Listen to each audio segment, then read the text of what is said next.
No niin, nyt meillä on linkoon saatu kaikki kehät kuorittua, se on korit täynnä. Lyödään kansi kiinni ja pistetään linko päälle. Mä laitan nyt vähäksi aikaa auki, niin näette miten toi lähtee tosta pyörimään. Mutta toi kansi pidetään aina kiinni normaalisti linkouksen aikana. Elikkä sieltä pistettiin tulille ja ei pistetty. Vaihdetaan ohjelma. Noniin. Ja nyt laitettiin päälle. No niin, ne kehät lähtee kääntymään tonne noin korit.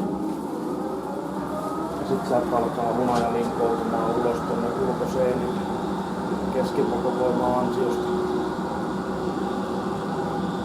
Ja tää on hyvä pitää kiinni, koska tuolta muuten tulee sitä semmoista hunajahöyryä tähän ilmaan. Se sit vähän sotkee hiljalleen paikkoja, kun monta päivää linkoon.